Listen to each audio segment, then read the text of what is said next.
ಈಗ ಸಭೆಯನ್ನು ಉದ್ದೇಶಿಸಿ ನಮ್ಮ ರಾಷ್ಟ್ರೀಯ ಸಂಘರ್ಷ ಸಮಿತಿಯ ರಾಷ್ಟ್ರೀಯ ಸಂಯೋಜಕರಾದ ಶ್ರೀ ರಮಾಕಾಂತ್ ನರಗುಂದ್ರ ಅವರು ಸಭೆಯನ್ನು ಉದ್ದೇಶಿಸಿ ಮಾತನಾಡಬೇಕು ಅಂತ ಕೇಳ್ಕೊತಾ ಇದ್ದೀನಿ. ನಮಸ್ಕಾರ. ನನ್ನ ಗಂಟಲು ಸರಿ ಇಲ್ಲ, ಶಾಂತ ರೀತಿಯಿಂದ ಸ್ವಲ್ಪ ಕೇಳ್ಕೊಂಡ್ರೆ. ನಾನು ಅದ್ರ ಬಗ್ಗೆ ಅಷ್ಟೇ ಹೇಳ್ತೀನಿ. ನಾವು ನಿಮಗೆ ಅಂತ ಮಾಡಿದ್ದೀವಿ. 4 ಪಾಯಿಂಟ್ ಇದೆ. ಒಂದು ಮಿನಿಮಮ್ ಪೆನ್ಷನ್ ಕೊಡ್ಸೋದು, ಇನ್ನೊಂದು ಹೈಯರ್ ಪೆನ್ಷನ್ ಕೊಡ್ಸೋದು,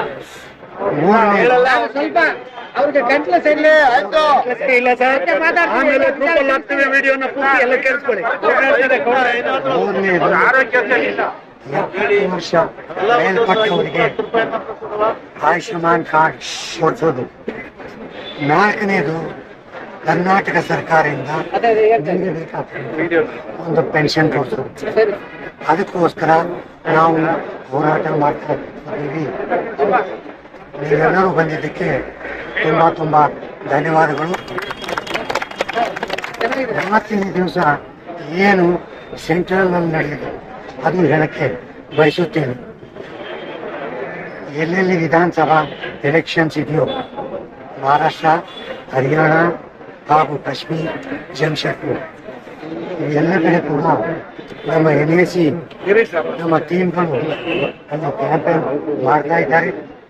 ಹಾಗೂ ನನಗೆ ಬೇಕಾದ ಮಿನಿಮಮ್ ಪೆನ್ಷನ್ನು ಹಾಗೂ ಹೈಯರ್ ಪೆನ್ಷನ್ ಸ್ಯಾಂಕ್ಷನ್ ಮಾಡಿ ಅಂತ ಒಂದು ಒತ್ತಡ ಬರ್ತಾ ಇದ್ದಾರೆ.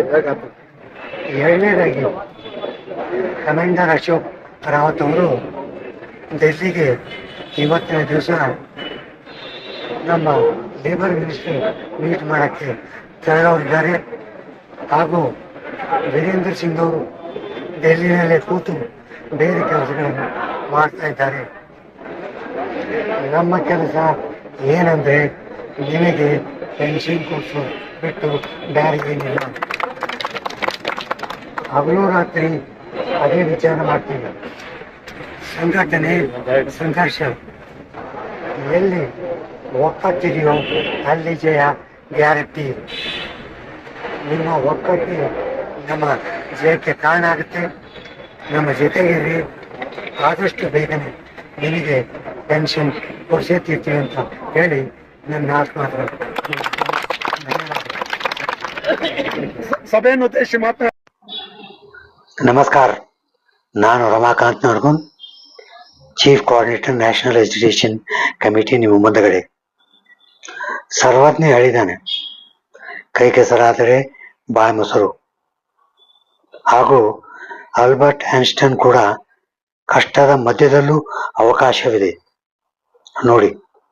ಇದೆಲ್ಲ ತಿಳಿದುಕೊಂಡು ನಾವು ನಮ್ಮ ಸಂಘಟನೆ ಸಂಘರ್ಷದ ಬಗ್ಗೆ ನಮ್ಮ ಎಲ್ಲ ಆತ್ಮೀಯ ಪೆನ್ಷನ್ದಾರರಿಗೋಸ್ಕರ ಹೊಡೆದಾಡ್ತಾ ಇದ್ದೀವಿ. ಈ ವಿಡಿಯೋ ಕಾರಣವೇನೆಂದರೆ, ಎಲ್ಲಿವರೆಗೂ ನಾವು ಸರ್ಕಾರದ ಮೇಲೆ ಒತ್ತಡವನ್ನು ತರೋದಿಲ್ವೋ ಅಲ್ಲಿವರೆಗೂ ಪೆನ್ಷನ್ ಅಷ್ಟು ಬೇಗನೆ ಸಿಗಲ್ಲ. ಅದಕ್ಕೆ ಇದೇ ತಿಂಗಳು 27ನೇ ತಾರೀಕು ಎಲ್ಲ EPF ಆಫೀಸ್ ಮುಂದ್ಗಡೆ ಧರಣಿ ಹಾಗೂ ಮೆಮೊರಂಡಮ್ ಅನ್ನು ಕೊಡೋದು ನಿರ್ಧಾರ ಮಾಡಿದೆ. ಪ್ರಿಯ ಮಿತ್ರರೇ, ಅಕ್ಕ ತಂಗಿಯರೇ, ದಯಮಾಡಿ ನಿಮ್ಮ ಡಿಸ್ಟಿಕ್ ಅಲ್ಲಿ ಇರ್ತಕ್ಕಂಥ EPF ಆಫೀಸ್ ಮುಂದ್ಗಡೆ 10ವರೆಗೆ ಸೇರಿ ನಮ್ಮ ಸಂಖ್ಯಾಬಲವನ್ನು ತೋರಿಸಿ ಡೈರೆಕ್ಟ್ ಮೆಸೇಜ್ ಹೋಗ್ಬೇಕು ಡೆಲ್ಲಿಗೆ. ಇಲ್ಲಪ್ಪ, ಇವ್ರು ತುಂಬಾ ಜನರಿದ್ದಾರೆ, ಇವ್ರ ಕೆಲಸ ಬೇಗ ಮಾಡಬೇಕು ಅಂತ ಒಂದು ಮೆಸೇಜ್ ಕಳ್ಸಕ್ಕೆ ನಮಗೆ ಕೈಗೂಡ್ತಿರಿಂದ ತಿಳ್ಕೊಂಡಿದ್ದೀನಿ. ಎಲ್ಲರೂ ಬನ್ನಿ. ನಿಮ್ಮನ್ನೆಲ್ಲರನ್ನೂ ನಾನು 27ನೇ ತಾರೀಕು ನಿಮ್ಮ ಡಿಸ್ಟಿಕ್ ಅಲ್ಲಿ ಸೇರಿ ನಿಮ್ಮ ಡಿಸ್ಟಿಕ್ನ ಸೆಕ್ರೆಟರಿ, ಪ್ರೆಸಿಡೆಂಟ್ ಅವ್ರ ಜೊತೆಗೆ ಮಾತಾಡಿ ಅವ್ರ ಕೈ ಜೋಡಿಸ್ತೀರಿ ಅಂತ ನಾನು ನಂಬಿದ್ದೇನೆ. ನಮಸ್ಕಾರ. ಜೈ ಕರ್ನಾಟಕ ಮಾತಾ ಕಿ